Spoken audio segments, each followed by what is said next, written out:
তো আজকের সমাজে এই কোরআন যেন না বুঝতে পারে, স্কুলের মধ্যে যেন কোরআন না পড়তে পারে, এরপরে মাদ্রাসায় থাকা পরেও এরপরে তাদের সামনে এমন কিছু ডিভাইস তৈরি করে রাখা হয়েছে, বিভিন্ন সিস্টেম রাখা হয়েছে, তারা যেন কোরআন থেকে দূরে থাকে। এরপরে সমাজের মধ্যে সাধারণ মানুষ কোরআন বুঝতে বলে তাফসিরুল কোরআন মাহফিল দেয়, কিন্তু একদল উল্লুক্কা পাঠা মুনাফিকদের দল আব্দুল্লাহ বিন উবাই যে সর্দার, তার উত্তরসূরিদের সেই নেতারা অনেক সময় এই তাফসিরুল কোরআন মাহফিলের বিরোধিতা করে কি করে না? কারণ হলো এই কোরআনটা যদি বুঝে ফেলে তাহলেই তো কোরআনের আইনের কথা বলবে। কোরআনের আইন বলেছে চুরি করেছে, ওয়াস-সারিকু ওয়াস-সারিকাতু ফাকতাউ আইদিয়াহুমা জাযাআন বিমা কাসাবা নাকালাম মিনাল্লাহ ওয়াল্লাহু আজিজুন হাকীম।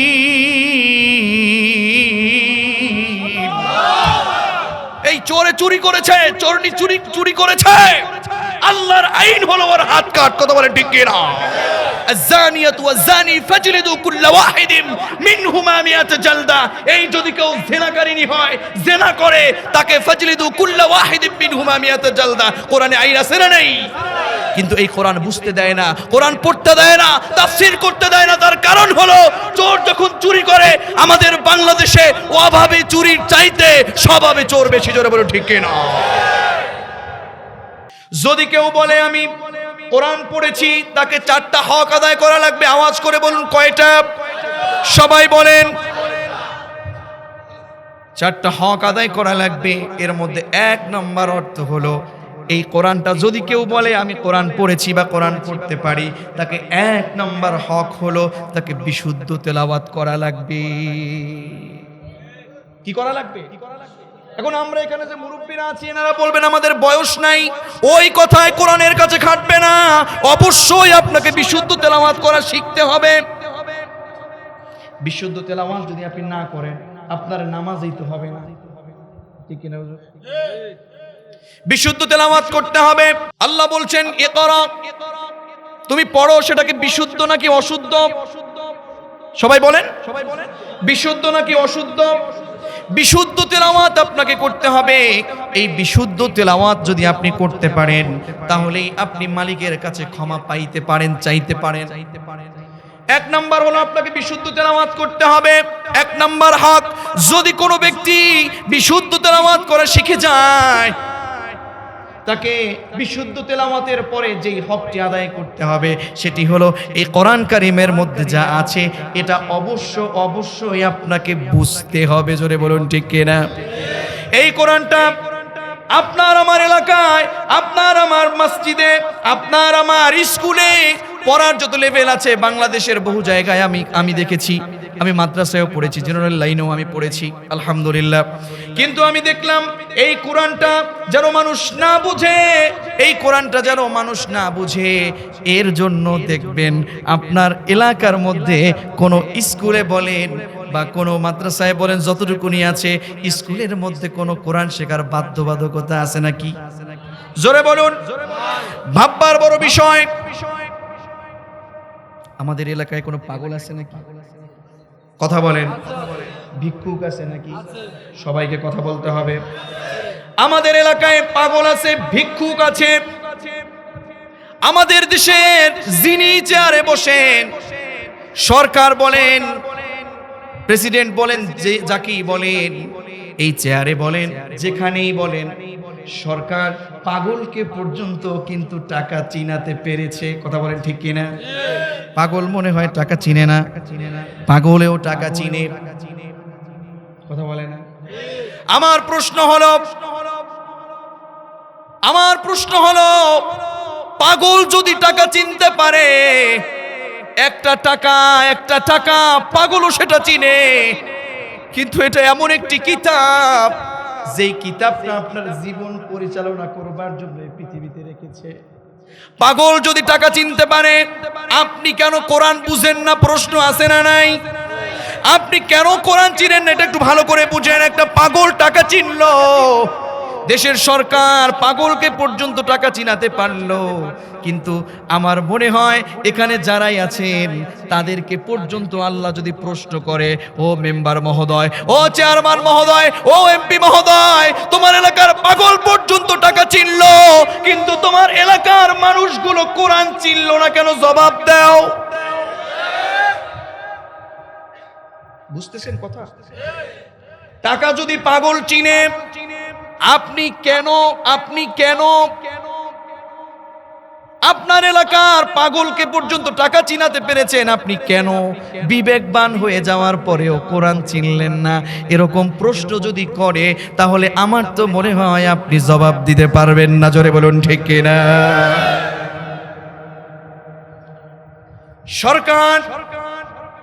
সরকার বাহাদুর সবাইকে টাকা চিনাতে পারলো, কিন্তু এই যে কোরআন, এই কোরআনটা যদি আমি না চিনতে পারি, না বুঝতে পারি, না আমল করতে পারি, তাহলে কিন্তু আপনার আমার সমাধান পাওয়া এবং আপনার কবরে মুক্তি পাওয়া সম্ভব না।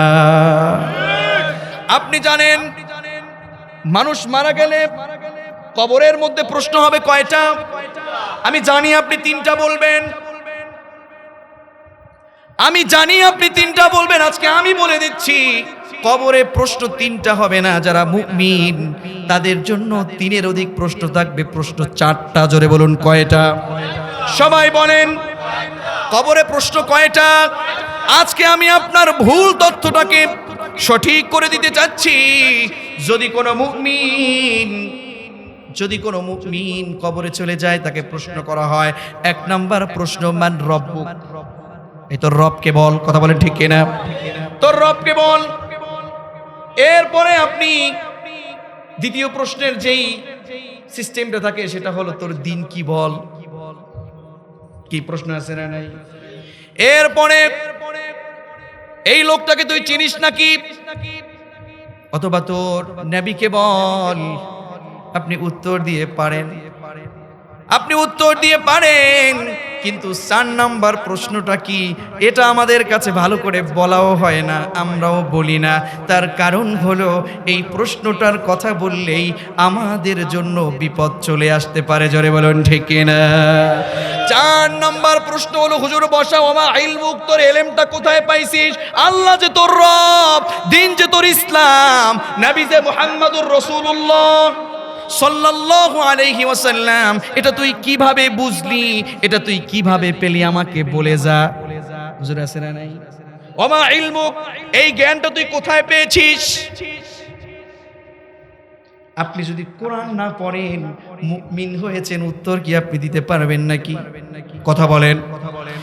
আর যদি আপনি বেঈমান হন, 3টা প্রশ্ন করার পরে আপনি তো কোনোটাই পারলেন না, আপনি লাদ্রি বললেন, আর আপনাকে জাহান্নামের দিকে নেওয়া হবে। বড় অনেক লম্বা আলোচনা, তবে আমার মূল কথা হলো, কোরআন যদি কেউ বলে আমি কোরআন পাঠ করেছি, তাকে কয়টা হক পালন করা লাগবে? জোরে বলেন।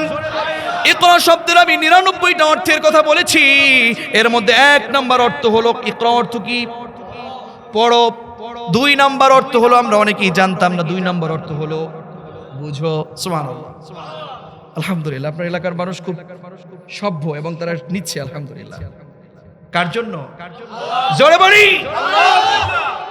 আল কোরআনের প্রথম বাণী পড়ো, আল হাদিসের প্রথম কথা পড়ো, পড়ে পড়ে শিখো, শিখে শিখে তুমি তোমার নিজের জীবন গড়ো। ঠিক কি না? আল কোরআনের প্রথম বাণীটাই হলো ইকরা, read in the name of your Lord who has created। কে বলেছেন? জোরে বলি না, কে বলেছেন? আল্লাহ বলেছেন, 1 নম্বরে তুমি পড়ো, সেটাকে বিশুদ্ধ নাকি অশুদ্ধ? ও শরীয়তপুরের মুসলমান, প্রত্যেককে এই কথা বলতে হবে, সেটা বিশুদ্ধ নাকি অশুদ্ধ?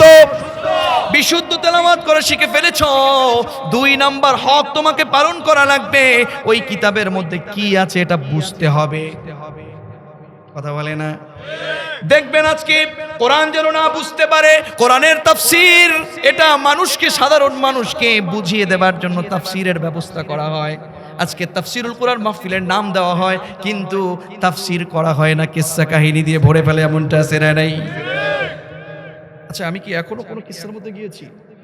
এখনো তাফসীর চলছে আলহামদুলিল্লাহ। আপনি আমি এই কোরআনটা থেকে পড়েই এরপরে এই কোরআনের দ্বিতীয় হক যেটা আপনাকে আমাকে পালন করা লাগে সেটি হলো এই কোরআনে কি আছে এটা আমাকে বুঝা লাগবে, অনুধাবন করা লাগবে।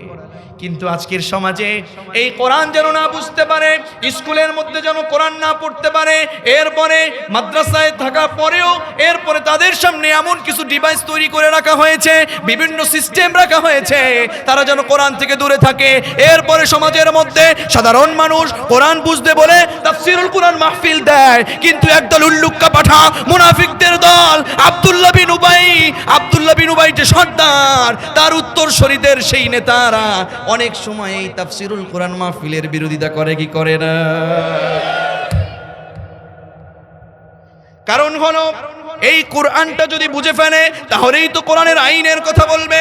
কোরআনের আইন বলেছে চুরি করেছে, ওয়াস-সারিকু ওয়াস-সারিকাতু ফাকতাউ আইদিয়াহুমা জাযাআন বিমা কাসাবা নাকালাম মিনাল্লাহ ওয়াল্লাহু আজিজুন হাকীম।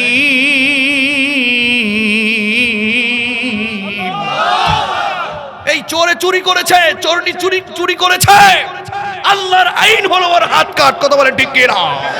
আয-যানিয়াতু ওয়াজ-যানি ফাজলিদু কুল্লা ওয়াহিদিম মিনহুমা মিয়াত জালদা। এই যদি কেউ জিনাকারিনী হয়, জিনা করে, তাকে ফাজলিদু কুল্লা ওয়াহিদিম মিনহুমা মিয়াত জালদা। কোরআনে আইন আছে না নেই?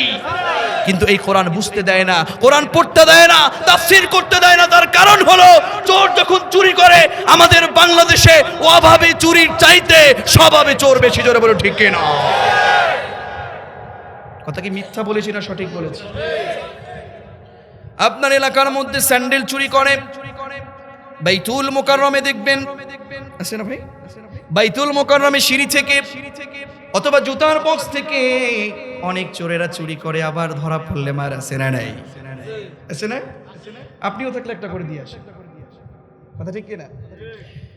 দেখবেন যে ও সারা বছর যদি চুরি করে,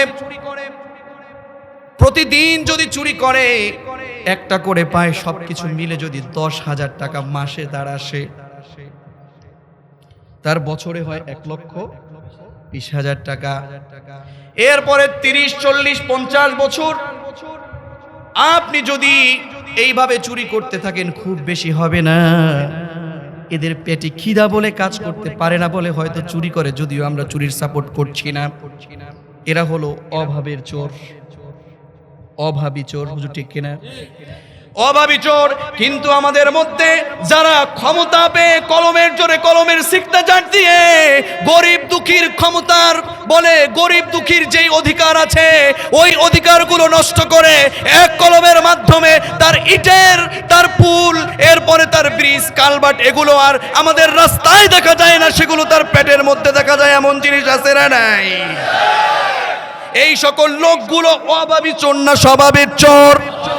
এই লোকগুলো কোরআনের আইন বাস্তবায়ন করতে দেয় না এই জন্য, কারণ তারা অভাবের চোর না স্বভাবের চোর। এই স্বভাবী চোরগুলো এই কোরআনের আইন বাস্তবায়ন হলে আগে তার হাত কাটা যাবে বলেই এই কোরআনের তাফসীরগুলো সমাজে করতে দেয় না। জোরে বলুন ঠিক কি না? কথা কি বুঝতেছে? 2 নাম্বার, তাহলে কোরআনকে বোঝা লাগবে। কোরআনের মধ্যে এই কথাগুলো সব আছে। মা ফাররাতনা ফিল কিতাবি মিন শাই। আমি আসলে নালায়েক, নগণ্য, অযোগ্য একটা আল্লাহর গোলাম, এই কথা বলার মতো তেমন কোনো জ্ঞান আমার নেই। ওলামায়ে কেরাম এখানে বসা, সুপারিনটেন্ডেন্ট মহোদয় আছেন। আজকে আমি খুব খুশি হয়েছি, জনাব হারুনুর রশিদ সাহেব, আমার শ্রদ্ধেয় বড় ভাই, এবং আরো আছেন আমাদের মাহফিল পরিচালনায় আব্দুল হক সাহেব মহোদয়। তারা আজকে আলেম এখানে বসেছেন, ওলামায়ে কেরাম আরো আছেন। আমি কথা যে বলেছি এই কথার মিথ্যা আছে নাকি একটু বলেন তো? তো আমি যেটা আপনাকে বুঝাতে যাচ্ছি, এই কোরআনটা পড়লে, এই কোরআনটা যদি আমরা বুঝি, তাহলেই সমাজের মধ্যে যারা স্বভাবের চোর তাদের বড় ক্ষতি হয়ে যাবে, আবার ক্ষমতার জোরদারি যারা করে তাদের ক্ষতি হয়ে যাবে। কোরআনের বিচার করলেই তাদের সেই আবু জাহেল উতবা দেখবেন বিশ্বনবী সাল্লাল্লাহু আলাইহি ওয়াসাল্লাম যে নবুয়ত প্রাপ্ত হয়েছেন বা নবুয়তি পেয়েছেন বা নবী, এটা ওনারা ঠিকই জানতেন, কিন্তু সমস্যা হয়েছে, তারা একটাই সমস্যা পেয়েছে, সেটা হলো এই মুহাম্মাদের কথা আমরা শুনবো কেন, ওর কথায় বাপদাদার ধর্ম ছাড়বো কেন। ঠিক তদ্রূপ আরে এই মোল্লারা কোরআনের কথা বলে, এরা যদি কোরআনের কথা বলে, আমাদের মতো এত অহংকারী লোক, আমাদের মতো এত ক্ষমতাধারী লোক, এদের তো পাত্তা থাকবে না। এরা কোরআন দিয়ে দেশ চালাবে, এরা কোরআন দিয়ে তাদের সমাজ পরিবর্তন করবে, এরা কোরআন দিয়ে তাদের সমাজে তারা শান্তি আনবে। তাহলে আমাদের মতো বাটপার, চোর, গুন্ডা এবং স্বভাবের চোরদের কোনো দাম থাকবে না বলেই তারা কোরআনকে আজকে বিরোধিতা করছে। কোরআনের কথা তারা বেশি বেশি তুলে না যেন ধরতে পারে এরকম প্রচেষ্টা চালাচ্ছে, কোরআনের তাফসীরগুলো বন্ধ করছে। এজন্যই কেবলমাত্র তাদের প্রচেষ্টা সমাজে আছে। যারা বলেন ঠিক কিনা? কথা পানির মতো পরিষ্কার। তাহলে 2 নাম্বার হক হলো, যদি কেউ বলে আমি কোরআন পড়তে পেরেছি, তাহলে আমাকে 2 নাম্বার যে হক সেটা হলো আমাকে অবশ্যই সেটা বুঝতে হবে। কি করতে হবে? বুঝতে হবে। এই জন্য আমি মাঝে মাঝেই বলি, you have to know the holy Quran, the holy messages of the holy Quran in your own mother tongue, in your own mother language. আপনি আপনার নিজ মাতৃভাষায় একটু কোরআনটাকে আপনি পড়েন। যদি আপনার বাড়ির এই কোরআনটা যদি আপনি একটু নিজ মাতৃভাষায় পড়তেন, আপনাকে পিটিয়েও আপনাকে চুরি করানো যেত না। ঠিক না? আচ্ছা, একটি প্রশ্ন আপনার কাছে, বাড়িতে যদি সোনার খনি থাকে, সেটা আপনারা চিনেন না? সেটা কি পড়েন না? সেটাকে গুছিয়ে রাখেন না? আজকে আমাদের মাঝখান থেকে কোরআনটাকে এত বিলুপ্তি করবার চেষ্টা করা হচ্ছে, এটার মান সম্মান এত কমানো হচ্ছে, এটা যে সোনার খনির চাইতেও বড়, এটা আমরা বুঝি না বা বুঝতেও দেয় না। জোরে বলুন ঠিক কিনা? 2 নাম্বার হক কোরআন বোঝা লাগবে। 3 নাম্বার হক, যদি কেউ বলে আমি কোরআন পড়েছি, তাকে 3 নাম্বার হক পালন করা লাগবে, তাকে আমল করা লাগবে। কি করা লাগবে? আমল করা লাগবে। আমল করতে গেলে, কোরআনের আমল করতে গেলে দেখবেন আপনার সমাজের মধ্যে অনেকের কাছে খারাপ হয়ে যাওয়া লাগতে পারে। কথা বলে না? এই কোরআনটা মানতে গেলে আপনার মা আপনার বিরোধী হোক, আপনার বাবা আপনার বিরোধী হোক, পৃথিবীতে এদের চাইতে বড় কেউ আছে? আর আপনার মা বিরোধী হতে পারে, আপনার বাবা বিরোধী হতে পারে, আপনার ভাই বিরোধী হতে পারে, আপনার বোন বিরোধী হতে পারে। কোরআন মানতে গিয়ে আপনার আহলিয়া, আপনার সন্তান বিরোধী হতে পারে, আপনার গায়ে আঘাত আসতে পারে, আপনার ফাঁসি হতে পারে, আপনার চুরির মামলা দিতে পারে, আপনাকে মিথ্যা মামলা দিতে পারে, মামলা মোকদ্দমা দিতে পারে। তারপরেও আপনাকে পৃথিবীর কোনো মানুষকে ভয় পাওয়া যাবে না, অবশ্যই আল্লাহকে ভয় পেয়ে কোরআন পড়েছি বলে 3 নাম্বার হক আপনাকে আমল করা লাগবে। জোরে বলুন ঠিক কিনা? 3 নম্বরে আপনাকে অবশ্যই আপনাকে আপনার জীবনের যত বিপদ আপদ, যত কিছুই আসুক না কেন, অবশ্যই আপনাকে কোরআন আমল করা লাগবে। আমার এই এলাকার হাবিব ভাই চেয়ারম্যান পদপ্রার্থী সহ ওনার সাথে আরো যারা আছেন, তারা যদি চেয়ারম্যানই করতে গিয়ে, মেম্বারগিরি করতে গিয়ে শুরুতেই যদি কোরআনটা পড়া হয়, কোরআনটা পড়ে ফেলে, আর সে অনুযায়ী আপনাদের এই শরীয়তপুরের এই জেলাটাকে পরিচালনা করে, তাহলে এই শরীয়তপুরের মতো জায়গায় চোর, ডাকাত, গুন্ডা, বদমাশ, হাইজাকার, ইফটিজার কাউকে খুঁজে পাওয়া যাবে না। আওয়াজ করে বলুন ঠিক কিনা? কারণ এই কোরআন পড়ার পরে জনাব হাবিব ভাই সহ আরো যারা আছেন, তারা নিজেরাই চুরি করবে না, তারা বিচারও করতে পারবে। কিন্তু আমাদের সমাজের যারা ক্ষমতাসীন আছেন অথবা যারা ক্ষমতা পায়, তারা নিজেরাও কোরআন মানে না। কারণ নিজেরা যদি চুরির জন্য বিচার করে, আগে বলবে নেতা আপনার পকেটে কি একটু বের করেন। জোরে বলুন ঠিক কিনা? তাহলে 3 নাম্বার আপনাকে আমল করা লাগবে। 4 নম্বরে কোরআনের দাওয়াত আপনাকে পৌঁছে দেয়া লাগবে। কোরআনের দাওয়াত আপনাকে পৌঁছিয়ে দেয়া লাগবে। যদি কেউ বলে আমি কোরআন পড়েছি, তাহলে অবশ্যই তাকে কোরআনের দাওয়াত আপনাকে পৌঁছিয়ে দেয়া লাগবে। কোরআনের দাওয়াত পৌঁছাতে গিয়ে, কোরআনের সঠিক কথাগুলো তুলে ধরতে গিয়ে সমাজের মধ্যে মামলা মোকদ্দমা হুমকি ধামকি আছে না নাই? ফাঁসির কথা আছে না নাই? জেল জরিমানা আছে না নাই? কিন্তু আমাদের মধ্যে এমন অনেক লোক আছে কোরআন জানে, আলেম ওলামারাও কোরআন জানে, ওলামায়ে কেরামদের উপর শ্রদ্ধা রেখেই বলছি, কোরআন ঠিকই জানে। ওই যে ওই লোকের মতো জানে, তারপরেও না জানার ভান ধরে, ঘুমিয়ে থাকে না, তারপরেও সজাগ থেকে ঘুমের ভান ধরে। আর যখন সময় চলে আসে তখন তারা কথা বলে না, তারা তখন নিজেদের স্বার্থ খোঁজে, নিজেদের পকেট ভারী করতে চায়, কোরআনের কথা বলে না। যদি কোরআনের কথা বলে তাহলেই তো দাওয়াত কমে যাবে, জোরে বলুন ঠিক কিনা? এজন্য ভাইরা আমার, কোরআনের দাওয়াত পৌঁছিয়ে দিতে হবে।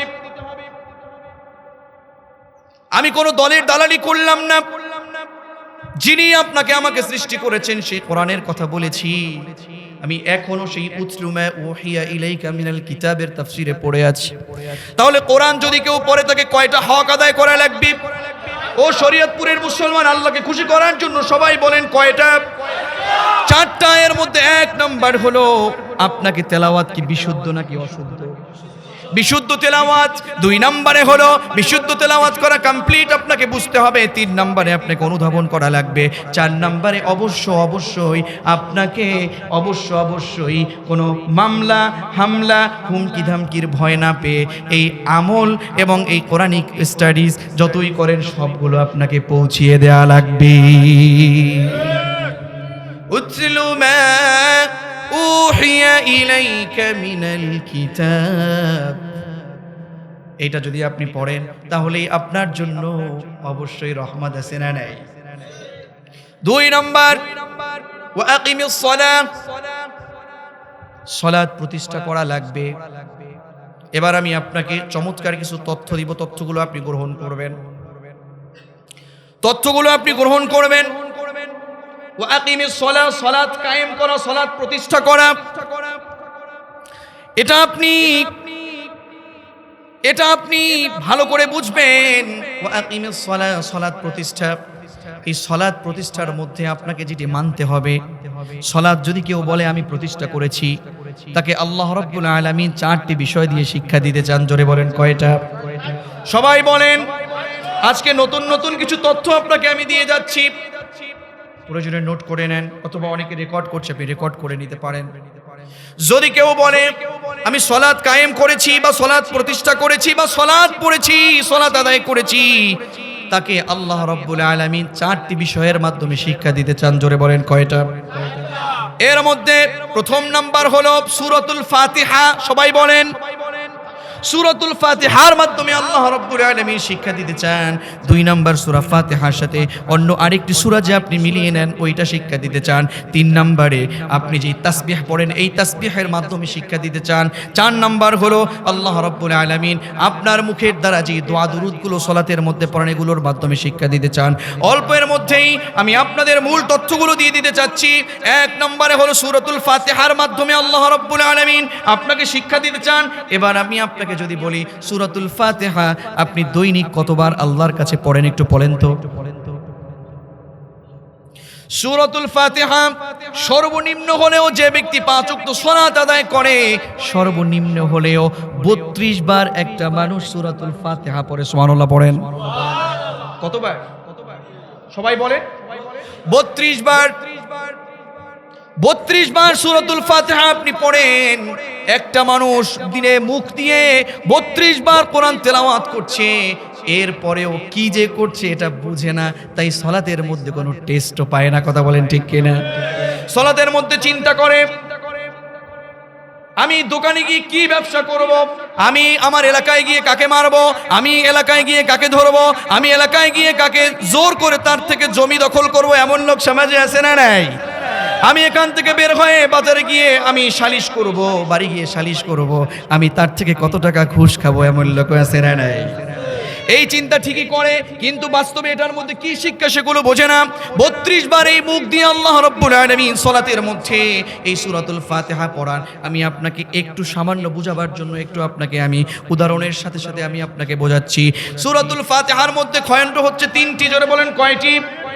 তিনটি খণ্ড, এই তিনটি খণ্ডের মধ্যে এটা একটি শুভেচ্ছা পত্রের মতো, মানপত্রের মতো। আপনার এলাকায় এমপি চেয়ারম্যান আসে না? তারা আসলে দেখবেন একটা মানপত্র পড়ে কিনা, একটা মানপত্র পড়ে। মানপত্রের মধ্যে পড়ে যে ও মহোদয়, ও চেয়ারম্যান মহোদয়, ও এমপি মহোদয়, আপনি অনেক ভালো মানুষ, আপনি অনেক ভালো, আপনি আমাদের এলাকার গর্ব, আমরা আপনার হিতাকাঙ্ক্ষী। এমন প্রশংসাই কিন্তু মানপত্রের শুরুতে থাকে। 2 নাম্বার, এই মানপত্রগুলো যখনই পাঠ করা হয় কেমন যেন রূপকভাবে বলা হয়, এরে তুই এত প্রশংসা আমার করছিস কেন, তুই কে? তখন কিন্তু বলে, ও বড় ভাই, ও অমুক ভাই, আমি আপনার দলের কর্মী, যা লাগে আমি একমাত্র আপনার কাছেই চাই, আপনার পিছেই থাকি, আপনার যত রাজনীতির সিস্টেম আছে সব আপনার এলাকায় করি। কথা বলেন ঠিক কিনা? এরপরে বলে কি লাগবে বল, আমাদের রাস্তা লাগবে, আমাদের ব্রিজ লাগবে, মসজিদ ঠিক করতে হবে, এরপরে আমার মাদ্রাসা ঠিক করতে হবে, এমন দাবি দাওয়া আছে না নাই? তার মানে বুঝতে হবে একটি মানপত্রের মধ্যে 3টি জিনিস থাকে। 1 নাম্বার হলো যেই ব্যক্তি আসছেন ওই আয়োজক কমিটির সাথে তার ওই এমপি অথবা মিনিস্টার অথবা চেয়ারম্যানের সাথে সম্পর্ক কি, এই সম্পর্কের প্রশংসা কি, এই প্রশংসার কথা বলা হয়। 2 নাম্বারে তাদের সাথে সম্পর্ক কি, 3 নাম্বারে হলো দাবি দাওয়া কি। ঠিক তদ্রূপ সলাতের মধ্যে সূরাতুল ফাতিহা পড়েন এই মানপত্রের মতো। সুবহানাল্লাহ পড়েন। দাঁড়িয়ে গেলেন, পড়লেন আল্লাহু আকবার বললেন, সবচেয়ে বড় কে? সবাই বলেন কে? সূরাতুল ফাতিহার মধ্যে পড়লেন আলহামদুলিল্লাহি রাব্বিল আলামিন আর রহমানির রহিম মালিকি ইয়াউমিদ্দিন। আল্লাহর কাছে আপনি ওই মানপত্রের মধ্যে কেমন যেন আপনি বলছেন। সূরাতুল ফাতিহার আল্লাহর শেখানো 3টি আয়াত দিয়ে 7 আয়াত, মোট কত আয়াত? প্রথম 3 আয়াতে আল্লাহর প্রশংসা, সুবহানাল্লাহ পড়েন। দ্বিতীয় নম্বর ধাপে 4র্থ নম্বর আয়াতে আল্লাহর সাথে আপনার সাথে সম্পর্ক কি, এটার ব্যাখ্যা। 3 নম্বরে 5, 6, 7 নম্বর আয়াতের মধ্যে আল্লাহর কাছে আপনার দাবি দাওয়া কি, এটার ব্যাখ্যা। সুবহানাল্লাহ পড়েন।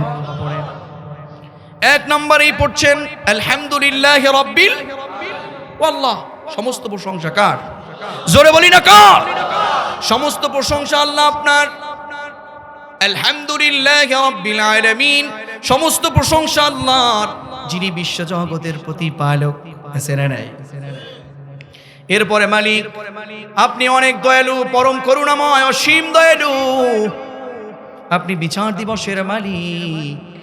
এরকম প্রশংসা আছে না নাই?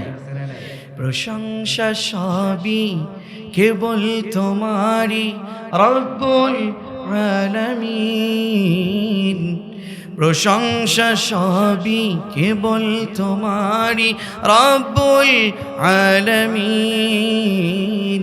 দয়ালু মেহেরবান করুণায় ফুরান, আর কেউ নাই, তুমি মালিক। শেষ বিচারের দিন, শেষ বিচারের দিন, কেবল তোমারই করি ইবাদত, কেবল তোমারই চাহিনে আমার। ঠিক কি না? কেবল তোমারই করি ইবাদত, কেবল তোমারই চাহিনে আমার। দাও দিশা দাও সরল পথের, দাও দিশা দাও সরল পথের, সিরাত মুস্তাকিম, সিরাত মুস্তাকিম। কথা ঠিক কিনা বলুন? তাহলে 1 নম্বরে আপনি আল্লাহর প্রশংসা করলেন, আল্লাহর কাছে বললেন। একটু মিলান আপনার এলাকায় যিনি এমপি এসেছিলেন তার সাথে। আপনি যেমন করে বলেছিলেন এমপি মহোদয়, এখানে আপনি এসেছেন, আপনার অনেক প্রশংসা, আপনি আমার এলাকার গর্ব, আপনি অনেক দয়ালু, আপনার অনেক করুণা আছে, আপনি আমাদের নেতা, যে কোনো কিছু হলেই আপনি এগুলো দেখেন। এইগুলো বলার মতো কেমন যেন আপনি বলছেন আলহামদুলিল্লাহি রাব্বিল আলামিন। সালাতের মধ্যে ও মালিক, সকল প্রশংসা আপনার, আপনি বিশ্বজগতের প্রতিপালক, আপনি পরম করুণাময়, আপনি অসীম দয়ালু, আপনি বিচার দিবসের মালিক। এগুলো বলার মতো যখন আপনি আপনি বলেন, আপনার এমপি কিন্তু বলে, কিরে তুই এত প্রশংসা করছিস কেন, তুই কে? প্রশ্ন আছে না নাই? এ তুই কে, তুই এত প্রশংসা করছিস কেন? তখন আপনি বলেন, ও এমপি মহোদয়, আমি আপনার দলের লোক। কি কথা ঠিক কিনা? ঠিক তদ্রূপ আল্লাহ আপনাকে বলছেন, কিরে তুই এত প্রশংসা করছিস কেন, তুই কে? আছে না নাই? তখন আপনি পড়েন, এই সকলেই পড়েন, ইয়্যাকা না'বুদু ওয়া ইয়্যাকা নাস্তাঈন।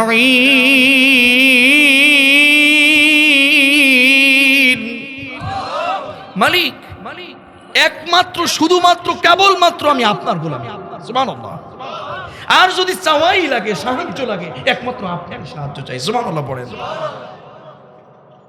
ঠিক আছে, তোর যা চাওয়া লাগে তুই চাস, কি লাগবে তোর বল।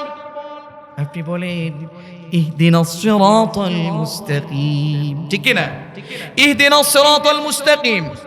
ও আল্লাহ, show us the perfect path. O Allah, show us the easy path. O Allah, show us the correct path. মালিক, আপনি আমাকে কারেক্ট পথ দেন, সিরাতাল মুস্তাকিম পথ দেন। আবার আপনি বলছেন, মালিক একটু ব্যাখ্যা করে দিচ্ছি, সিরাতাল্লাযীনা আন'আমতা আলাইহিম। মালিক, আপনি যদি আমাকে পথ দেনই, সিরাতুল মুস্তাকিম পথ দিবেন, তবে তাদের পথ যাদের প্রতি আপনি খুশি হয়েছিলেন, অনুগ্রহ করেছেন, যাদেরকে পুরস্কৃত করেছেন।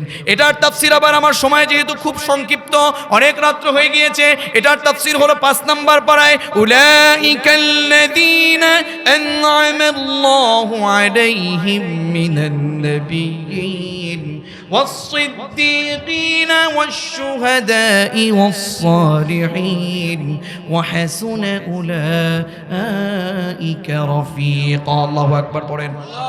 তার মানে হলো, মালিক সিরাতাল্লাযীনা আন'আমতা আলাইহিম, এখানে দেখবেন আন'আমতা, হুজুর এখানে বসা, আন'আমতার সেই আন'আমাল্লাহু আলাইহিম মিনান নাবিয়্যিন ওয়াস-সিদ্দীকিন ওয়াশ-শুহাদা ওয়াস-সালিহিন। মালিক, আপনি যে আমাকে যেহেতু পথ দিতেই চান, আপনার কাছে আমি পথ চেয়েছি, অবশ্যই আমাকে আপনি পথ দিবেন। সেটা হলো নবীদের পথ 1 নম্বরে। সুবহানাল্লাহ পড়েন।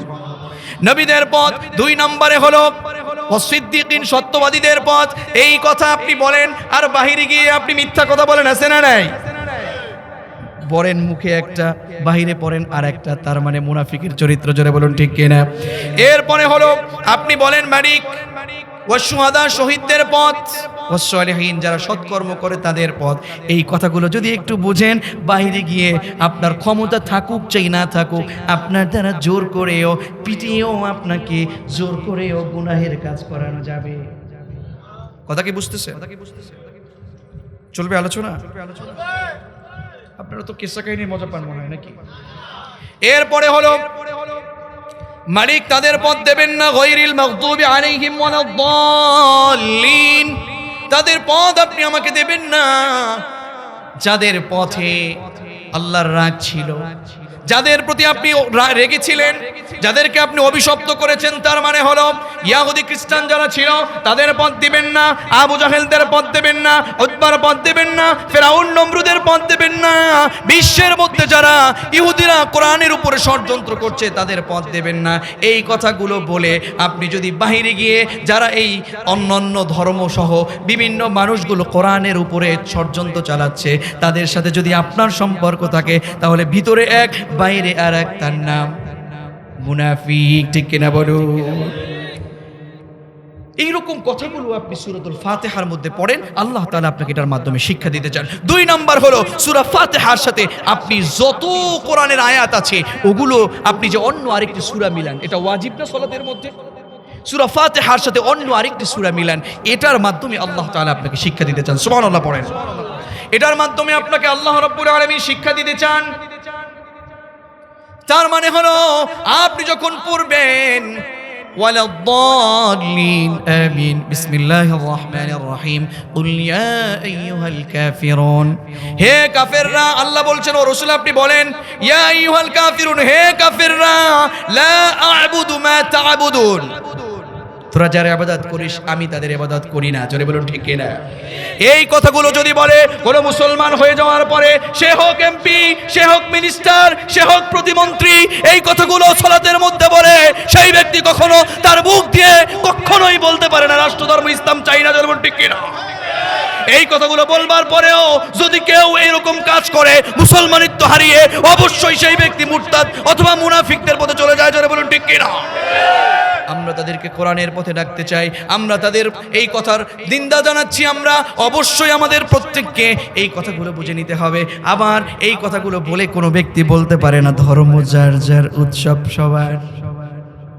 এই কথা আছে না নাই? এই কথাগুলো যদি কেউ বলে লা আ'বুদু মা তা'বুদুন ওয়া লা আনতুম আ'বিদুনা মা আ'বুদ, আবার শেষ দিকে লাকুম দীনুকুম ওয়ালিয়া দীন, এই কথাগুলো বলে কোনো ব্যক্তি বলতে পারে না ধর্ম যার যার, উৎসব সবার। সে যে হতে পারে, আমার বাবা হতে পারে, আমার মা হতে পারে, আমার বন্ধু হতে পারে, আমার দলের লিডার হতে পারে, আমার এলাকার নেতা হতে পারে, সে যেই হোক না কেন এই কথাগুলো যদি বলে ফেলে অবশ্যই আল্লাহ রাব্বুল আলামিনের কোরআনের বিরোধিতা করেছে। জোরে বলুন ঠিক কিনা? তো এই জন্য কোরআনের মধ্যে যা আছে, সূরা ফাতিহার পরে অন্য আরেকটি সূরা যদি মিলানো হয়, ওখানে যেই কথাগুলো আছে এই কথাগুলো যদি একটু আমল করা যায়, এটার মধ্যে যে শিক্ষা আছে এই শিক্ষাগুলো যদি নেওয়া যায়, তাহলে অবশ্যই সে আল্লাহর ওলি হবে। কথা বলেন ঠিক কিনা? 3 নম্বরে আমি সংক্ষিপ্ত আকারে ছেড়ে দিচ্ছি। 3 নম্বরে আল্লাহ রাব্বুল আলামিন আপনাকে তাসবিহের মাধ্যমে শিক্ষা দিতে চান। সুবহানাল্লাহ পড়েন। তাসবিহ যেমন রুকুতে গিয়ে পড়ছেন সুবহান রাব্বিয়াল আযীম, আবার সাজদার মধ্যে পড়ছেন সুবহান রাব্বিয়াল আ'লা। আপনি দৈনিক কতবার তাসবিহ পড়েন একটু বলেন তো? আপনি ভালো করে গুনে দেখবেন, যে ব্যক্তি 5 ওয়াক্ত সালাত আদায় করে দৈনিক ন্যূনতম 299 বার ওই ব্যক্তি তাসবিহ পড়ে আল্লাহু আকবার পড়ে। এরকম আসতে পড়লে আপনার এই মুখ দিয়ে তাসবিহ 299 বার দৈনিক পড়ছেন। সুবহানাল্লাহ। 2 রাকাত নামাজের একটু হিসাব করেন, 2 রাকাতে সর্বনিম্ন 19 বার পড়ছেন। সুবহানাল্লাহ পড়বেন না? যখন প্রথম রাকাতে সাজদা দিচ্ছেন 3 বার পড়েন, দ্বিতীয় রাকাতে যখন আপনি প্রথম রাকাতে রুকু দিয়েছেন 3 বার পড়েন, এরপরে দ্বিতীয় রাকাতে রুকু দিয়েছেন 3 বার পড়েন। ন্যূনতম কতবার হলো? প্রথম রাকাতে আপনি 2টা সাজদা দিলেন 3 বার করে 6 বার, ঠিক না? কতবার হলো? 12 বার। এরপরে আপনি দ্বিতীয় রাকাতে আবার 6 বার পড়লেন 2টা সাজদায়, কতবার? 18 বার। আরেকবার কোথায় বলতে পারেন? শুরুতেই পড়লেন আল্লাহু, এরপরে পড়ছেন সুবহানাকাল্লাহুম্মা ওয়া বিহামদিকা ওয়া তাবারাকা ইসমুকা ওয়া তাআলা জাদ্দুকা। পড়েন না এটা একটা তাসবিহ। এই 19 বার 2 রাকাতে আপনি পড়েন। সুবহানাল্লাহ পড়েন। এখন বিষয় হলো আপনার এই মুখ দিয়ে দৈনিক 299 বার তাসবিহ আল্লাহ রাব্বুল আলামিন পাঠ করাচ্ছেন। অবশ্যই আপনাকে এই 299 বারের মাধ্যমে আল্লাহ অনেক কিছু শিক্ষা দিতে চান, কি চান না? আলহামদুলিল্লাহ। এখন বিষয়টা হলো আপনি যখন 299 বার পাঠ করলেন, তাসবিহ পাঠ করলেন, প্রথমেই আপনি যখন পড়লেন সুবহানাকাল্লাহুম্মা ওয়া বিহামদিক, আবার পড়লেন সুবহান রাব্বিয়াল আযীম, তার মানে হলো মহান রবের প্রশংসা করছেন। জোরে বলুন ঠিক কিনা? এখন মহান রবের পবিত্রতা ঘোষণা করছেন, প্রশংসা করছেন। মহান রবের প্রশংসা আপনি করছেন, মহান রবের পবিত্রতা ঘোষণা করছেন। সুবহান রাব্বিয়াল আযীম বলে মহান রবের পবিত্রতা ঘোষণা করছেন। কিসের থেকে? শিরক থেকে। কিসের থেকে? সবাই বলেন কিসের থেকে? শিরক থেকে। আল্লাহ রাব্বুল আলামিনের পবিত্রতা ঘোষণা করছেন, শিরক থেকে পবিত্র উনি। সুবহানাল্লাহ বলবেন না? কিন্তু আমাদের সমাজে শিরক আছে না নাই? জোরে বলুন আছে না নাই? এই যে শিরক, আজকে শিরক আমাদের সমাজে সয়লাব হয়ে যাচ্ছে। মাজারে সাজদা আছে না নাই? কথা বলে না। এরপরে মানুষকে সাজদা আছে না নাই? আমার এলাকার, আমার ঘরের, আমার মা বোনেরা মাজারে গিয়ে সন্তান আছে না নাই? চাই কি চায় না? আবার এই যে নেতারা যখন ভোট আসে তখন মাজারের দরবারে আছে না নাই? মাজারে আছে না? ভাই রাগ করতেছে? এটাই সত্য কথা। এই সত্য না মিথ্যা? আপনি বললেও সত্য, না বললেও সত্য। শিরক করতে মাজারে চলে যায়, তার মানে আপনি তাসবিহ পড়ে মালিকের কাছে আপনি তাসবিহ পড়ে 299 বার ন্যূনতম আপনি দৈনিক বলছেন মালিক আপনি শিরক থেকে মুক্ত, আপনি শিরক থেকে পবিত্র, আপনার পবিত্রতা ঘোষণা করছি। আর আমাদের মধ্যে শিরকের সয়লাব এসেরাই। সন্তান চাইবেন কার কাছে? পীরের কাছে নাকি? জোরে বলেন। এরপরে হলো আপনাকে এই শিরকের মাধ্যমে আল্লাহ রাব্বুল আলামিন শিরক থেকে দূরে রাখতে চান, কারণ শিরকের গুনাহ বড় অন্যায়। কথা বলেন ঠিক কিনা? ওয়া ইয ক্বালা লুকমানু লিবনিহি ওয়া হুয়া ইয়াইযুহু ইয়া বুনাইয়া লা তুশরিক বিল্লাহ ইন্নাশ শিরকা লাযুলমুন আযীম। আল্লাহু আকবার পড়েন। হযরত লুকমান আলাইহিস সালাতু ওয়াস সালাম উপদেশাচ্ছনে তার সন্তানকে বললেন, সন্তান তুমি শিরক করবে না, লা তুশরিক বিল্লাহ, আল্লাহর সাথে শিরক করা যাবে কি যাবে না? আল্লাহর সাথে শিরক করা যাবে না, কেননা ইন্নাশ শিরকা লাযুলমুন আযীম, শিরক হলো মহা অন্যায়। শিরক অনেক প্রকার, শিরক প্রধানত 4 প্রকার। জোরে বলেন কয় প্রকার? শিরক প্রধানত 4 প্রকার। শিরক বিযাত, শিরক বিসিফাত, শিরক বিল ইখতিয়ারা, শিরক বিল হুকুক। এগুলা থেকে বাঁচার দরকার আছে না নাই? এরপরে আপনি আরো দেখলে আরো পাবেন, এই যে 4 প্রকারের 4 নাম্বারটা, 4 প্রকারের 4 নাম্বারটা 8 প্রকার, 8 প্রকার শিরকের 8 নাম্বারটা 12 প্রকার, 12 প্রকারের এই 12 নাম্বার শিরকটা এটা আবার 22 প্রকার, 22 প্রকারের 22 নাম্বার শিরকটা এটা আবার 42 প্রকার, 42 প্রকারের 42 নাম্বার শিরক এটা আবার 72 প্রকার, 72 নাম্বার 72 প্রকারের 72 নাম্বার শিরকের প্রকার হলো 120 প্রকার। 120 প্রকারের শিরক যদি আপনি একদিন করে অ্যানালাইজ করতে যান, ন্যূনতম 120 দিন লেগে যাবে। কোরআনের মধ্যে কত কথা, কত তাফসীর, বুঝতেছে? আজকে তাফসীর নেই। 120 প্রকার শিরক সমাজের মধ্যে চলছে। এই শিরক থেকে আমাদের দূরে থাকার দরকার আছে না নেই? জোরে বলেন আছে না নেই? এই শিরক থেকে আপনাদেরকে দূরে রাখতে বলেছেন কে? এই জন্য আপনি দৈনিক এই মুখের মাধ্যমে 299 বার তাসবিহ পড়ে আল্লাহর পবিত্রতা ঘোষণা করছেন, কিন্তু তারপরেও শিরক সমাজে আছে না নাই? তাহলে আজ থেকে আমরা শিরক ছাড়বো নাকি করব? সবাই বলেন ছাড়বো নাকি করব? অনেকগুলো শিরক আছে, সেগুলোর ব্যাখ্যা দিতে গেলে অনেক সময় লেগে যাবে। শিরক আসগরের মধ্যে অনেক শিরক আছে। দেখবেন সমাজের মধ্যে ছোট্ট বাচ্চাদের এই কপালে আছে না নাই? যদি বলে এই কপালে টিপ দিয়েছিস কেন, বলবেন নজর লাগে। কি আছে না? আজকে থেকে আমি বলে দিচ্ছি, এই শিরকে আসগরের এই কপালের টিপ, ছোট বাচ্চাদের কপালে টিপ হুজুর আছে না? আপনাদের আমাকেও দিয়েছে মনে হয়, যে বলতে পারি না। যদি বলা হয় এই কালি, এই টিপ, এটা কেন দিয়েছো, বলবে নজর লাগে। নজর থেকে হেফাজত করতে পারেন কে? এই কপালের টিপ পারবে? আল্লাহ নজর থেকে হেফাজত করবে। টিপ দিয়ে যদি বাঁচাতে চান তো আল্লাহর উপর শিরিক। কথা বলে না। আবার ছোট্ট বাচ্চারা ইন্দুর মামার কাছে দাঁত আছে না নেই? ইন্দুর মামা আমার ছোট দাঁত নিয়ে কি আছে না নেই? আছে না? আবার মাজারের কাজ দিয়ে দেখবেন গাড়ি চালাচ্ছে, মাজারের বিশেষ ক্ষমতা আছে বলে একটু স্লো করে চালাচ্ছে, আছে না নেই? হ্যাঁ, আবার দেখবেন ট্রাক চালাচ্ছে, পিছনে জুতা, ছেঁড়া জুতা দিয়ে রাখছে নজর থেকে বাঁচবার জন্য। শিরকে গুলো, শিরক আসগর হুজুর বসা জিকির করে, আছে না নেই? আছে না?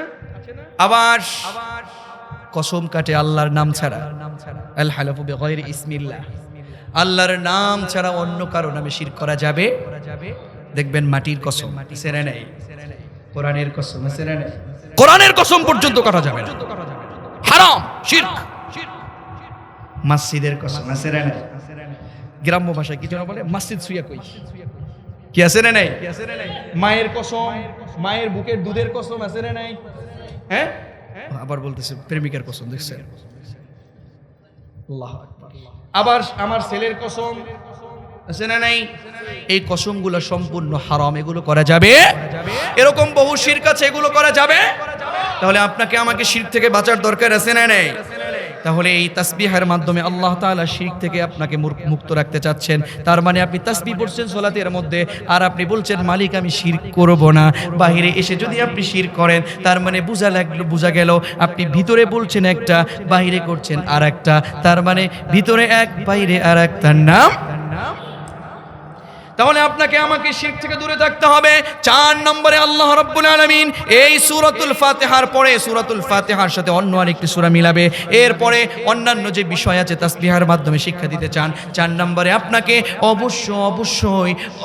অবশ্যই দোয়া দুরূদের মাধ্যমে শিক্ষা দিতে চান। তার মানে আপনি যখন সাজদা দেন, এক সাজদা দিয়ে উঠেই পড়েন আল্লাহুম্মা গফিরলি ওয়ারহামনি ওয়াহদিনি ওয়াআফিনি, আসেনা।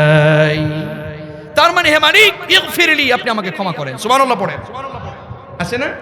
ইগফিরলি, আপনি ক্ষমা করেন আমাকে, ওয়ারহামনি, আপনি আমাকে রহম করেন। ওই দু সাজদার মাঝখানে যে দোয়াই করেন ও দোয়াই মাকবুল করেন কে? জোরে বলুন কে? প্রায় শেষ হয়ে যাচ্ছে আমাদের আলোচনা। মূল বিষয়টা হলো আল্লাহ রাব্বুল আলামিন আপনাকে বলছেন ও আকিমিস সালাহ, যে ব্যক্তি বলবে আমি সালাত প্রতিষ্ঠা করি, আমি সালাত প্রতিষ্ঠা করি, আমি সালাত কায়েম করেছি, তাকে এই চারটা বিষয়ের শিক্ষা থেকে আমাদেরকে শিক্ষা নিয়ে আমল করার দরকার আছে না নেই? জোরে বলুন আছে না নেই? এই কাজগুলো যে ব্যক্তি পড়বে, আর সলাৎ আমরা যতই বলি, আমাদের ইমাম সাহেব আব্দুল হক ভাই অনেক আলোচনা করেন, অনেক সলাতের জন্য তাগিদ দেন, বিশেষ করে সলাতের উপরেও আইন নাই। কথা বলেন ঠিক কিনা? এই আব্দুল হক ভাই, জনাব হারুনুর রশিদ ভাই, বড় ভাই আমার, উনি সহ আমি সারাদিন চেঁচামেচি করতে পারি, সারাদিন চিৎকার করতে পারি, সারা রাত সলাতের জন্য আমরা আপনারা আলোচনা করতে পারি। এই আলোচনাটা আমরা যা করি এর চাইতেও এই সলাৎ বাধ্যবাধকতা করতে পারবে কারা? যারা ক্ষমতাসীন চেয়ারে বসে আছে। কথা বলেন ঠিক কিনা? আজকে এলাকার মেম্বার যদি নামাজ পড়ে, ও বলতে পারবে আর একজনকে এই নামাজ পড়, কিন্তু আজকে দেখা যায় এমন লোক চেয়ারে বসা আছে অনেকের মধ্যেই, আমি সকলকে বলবো না, আপনার এলাকার মানুষকে আমি তো চিনি না, কিন্তু এমন লোক বসে আছে সালাত নাই। কথা বলে ঠিক কিনা? এ যদি সালাত আদায় করে, তার কর্মীরা সালাত আদায়কারী হবে। কথা বলে ঠিক কিনা? আর সালাত আদায় করবে না, কারণ সালাত আদায় করে বের হয়েই তো ঘুষ নেওয়া যাবে না, বের হয়েই তো চাল চুরি করা যাবে না। কথা বলে না? মেম্বার, চেয়ারম্যান, এমপি, মিনিস্টার, সরকার বাহাদুর যদি বলেন আগামীকাল থেকে বাংলার জমিনে কোনো যুবক, কোনো বালেক বয়সের যুবক, প্রাপ্ত বয়স্ক কোনো যুবক এবং মুরব্বী থেকে পর্যন্ত যারা সুস্থ আছেন, একজনও সলাৎকে বাদ দিতে পারবে না। সলাৎকে বাদ দিলে সমাজকে মেম্বার মহোদয় আপনারা বের করে দিবেন, এমন আলোচনা উনি একদিন বললে যা, আর আমরা এক যুগ বললেও তা হবে না। কথা বলেন ঠিক কিনা? এজন্যই কোরআন দরকার আছে না নাই? জোরে বলুন দরকার আছে না নাই? এজন্য রব্বুল আলামিন বলেন ওয়া আকিমিস সালাতা ইন্নাস সালাতা তানহা আনিল ফাহশাই ওয়াল মুনকার ওয়া লাযিকরুল্লাহি আকবার ওয়াল্লাহু ইয়ালামু মা তাসনাউন। আল্লাহ রাব্বুল আলামিন সলাৎ কায়েম করার কথা বলেছেন। এই যে আমি সলাতের আলোচনাটা করলাম, এই আলোচনার মাধ্যমে যে বিষয়গুলো ফুটে উঠেছে এবং আপনি যে জ্ঞান জানেন সলাৎ সম্পর্কে, আরও আলোচনা যতটুকু জানেন, এইগুলো যদি সুন্দর করে আমল করতে পারেন, এই সলাতই কেবলমাত্র আপনার সমাজের যত অন্যায় অনাচার আছে, অবিচার আছে, ফাহিশা কাজ আছে, সকল কাজকে শেষ করে দিতে পারবে। জোরে বলুন ঠিক কিনা? এরপরে বলে যিকরুল্লাহি আকবার, আর আল্লাহর স্মরণই তো সর্বশ্রেষ্ঠ। সুবহানাল্লাহ পড়েন। আল্লাহর জিকির, আল্লাহর এই স্মরণই হচ্ছে সর্বশ্রেষ্ঠ। এই কোরআন, এই জিকিরই তো মানুষ ধ্বংস করতে চায়, ওয়াজকে ধ্বংস করতে চায়, কোরআনকে ধ্বংস করতে চায়। এমন লোক আছে না নেই? জোরে বলুন আছে না নয়? মনে রাখবেন শরীয়তপুরের মুসলমানেরা, যে ব্যক্তি জিকিরকে ধ্বংস করতে চায়, যে ব্যক্তি ওয়াজকে বন্ধ করতে চায়, মনে রাখবেন সে ব্যক্তি আল্লাহর জিকির, আল্লাহর কোরআনকে বন্ধ করতে চায়। জোরে বলুন ঠিক কিনা? এই সমাজের মধ্যে যারাই কোরআনের উপরে ষড়যন্ত্র চালাবে, তাদেরকে আমি বলবো আল্লাহর কোরআনের ওই আয়াতকে তুমি স্মরণ রাখো, ইন্না নাহনু নাযালনা যিকরা ওয়া ইন্না লাহু লাহাফিজুন। সূরাতুল হিজরের 9 নম্বর আয়াত, 14 নম্বর পারার 1 নম্বর পৃষ্ঠা 7 নম্বর লাইন, আল্লাহ বলছেন ইন্না নাহনু নাযালনা যিকরা ওয়া ইন্না লাহু লাহাফিজুন। জিকির আছে না এখানে? ইন্না নাহনু নাযালনা যিকর, নিশ্চয় আমরা কোরআন নাজিল করেছি, আমি আল্লাহ কোরআন নাজিল করেছি, ওয়া ইন্না লাহু লাহাফিজুন, আর আমি আল্লাহ নিজেই এটার হেফাজতের দায়িত্ব নিয়েছি। সুবহানাল্লাহ পড়েন। সুতরাং যে বা যারা কোরআনের আলোচনা, কোরআনকে নিয়ে অবমাননা, কোরআনের উপর ষড়যন্ত্র, কোরআনকে ধ্বংস করতে যারাই চাচ্ছে, ইউরিদুনা লিইউতফিউ নূরাল্লাহি বিআফওয়াহিহিম ওয়াল্লাহু মুতিম্মু নূরিহি ওয়ালাউ কারিহাল কাফিরুন। আল্লাহ বলছেন ওরা ওদের মুখের ফুৎকার দিয়ে, ইউরিদুনা লিইউতফিউ নূরাল্লাহ, ইউরিদুনা তারা চায় তাদের মুখের ফুৎকার দিয়ে আল্লাহর আলো, কোরআনের আলো এটা নিভিয়ে দিতে। আসলে কি ওরা পারবে? ওয়াল্লাহু মুতিম্মু নূরিহি ওয়ালাউ কারিহাল কাফিরুন। এই আলো জ্বালানোর দায়িত্ব নিয়েছে কে?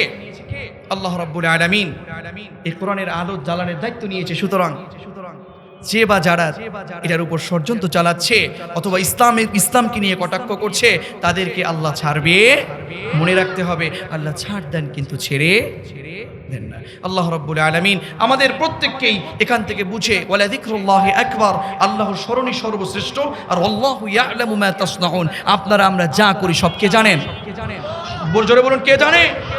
আমরা যা করি সব জানেন কে? এজন্য রব্বুল আলামিন বলেন উতলু মা উহিয়া ইলাইকা মিনাল কিতাবি ওয়া আকিমিস সালাহ ইন্নাস সালাতা তানহা আনিল ফাহশাই ওয়াল মুনকার ওয়ালাযিকরুল্লাহি আকবার ওয়াল্লাহু ইয়ালামু মা তাসনাউন। উতলু মা উহিয়া ইলাইকা মিনাল কিতাব, রাসূল আপনার উপরে যে কিতাবটা ওহী হিসাবে নাজিল করা হয়েছে ওই কিতাব থেকে আপনি পড়ুন। পড়লে চারটা হক বলেছি, এরপরে আকিমিস সালাহ, সালাত কায়েম করুন। সালাত কায়েমের মাধ্যমে চারটা বিষয়ে দিয়ে আল্লাহ রাব্বুল আলামিন শিক্ষা দিতে চান।